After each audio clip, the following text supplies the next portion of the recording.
In 1870, at age 21, Jacob Riis left his native Denmark for the United States.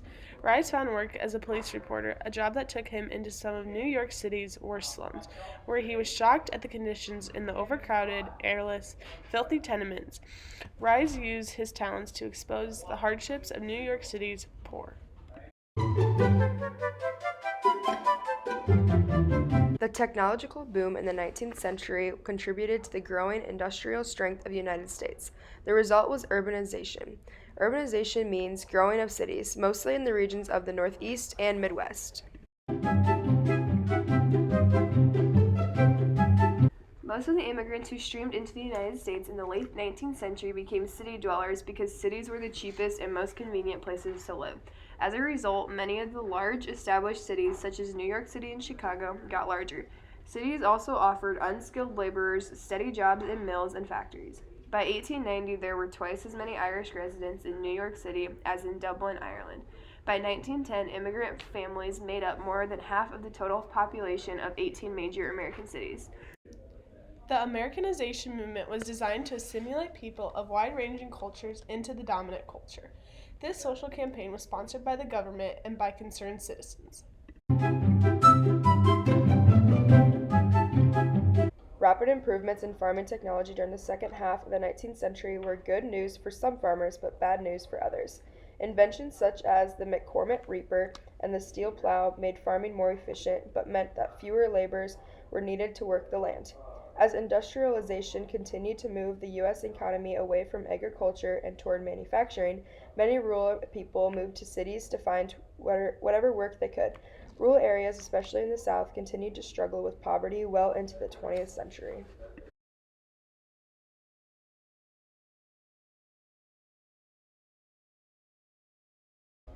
Many of the Southern farmers who lost their livelihoods were African Americans. Between 1890 and 1910, about 200,000 African Americans moved to northern and midwestern cities, such as Chicago and Detroit, in an effort to escape racial violence, economic hardship, and political oppression. Many found conditions only somewhat better than those that they had left behind. Segregation and discrimination also continued. Job competition between black and white immigrants caused further racial tension.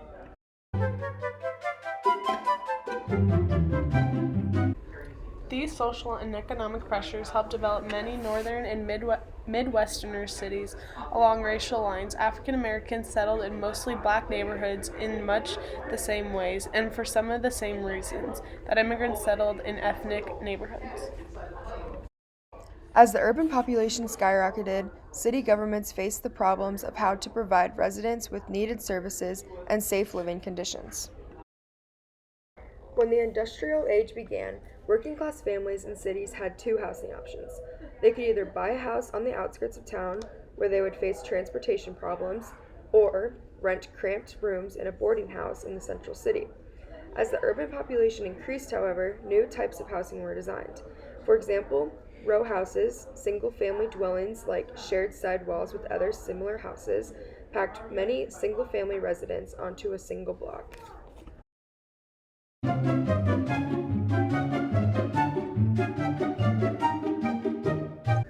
After working-class families left the central city, immigrants often took over their old housing. Sometimes 2 or 3 families occupied one single-family residence. As Jacob Riis pointed out, these multi-family urban dwellings, which were called tenements, were overcrowded and unsanitary. These tenements then turned into ghettos. In many cities, residents were not only divided along ethnic and racial lines, but also along class lines. This social stratification or organization of people into social classes by wealth was clearly on display in New York City.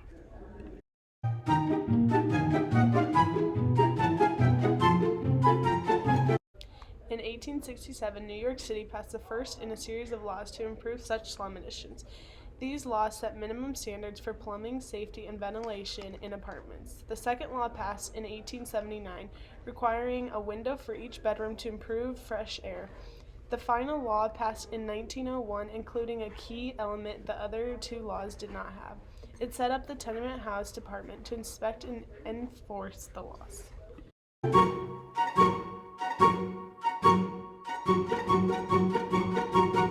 More urban problems included poverty. This poverty came from bad working conditions. Few new immigrants were skilled in these modern manufacturing companies.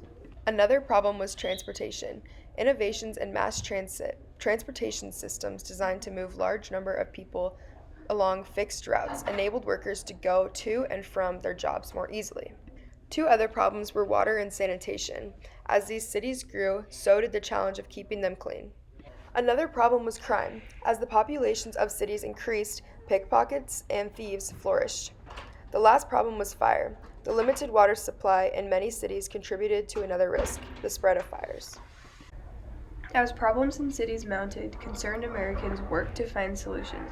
Social reformers focused their efforts on relieving urban poverty. Social gospel movement preached salvation through service to the poor. One of the founders of this movement was Protestant minister named Washington Gladden, an editor of the New York Independent. Members of the movement believed that churches had a moral duty to help solve society's problems. Settlement houses in the United States were founded by Charles Stover and Staten Colt in New York City in 1886. Settlement houses were community centers in slum neighborhoods that provided assistance to people in the area, especially immigrants. This helped a lot. Thank you.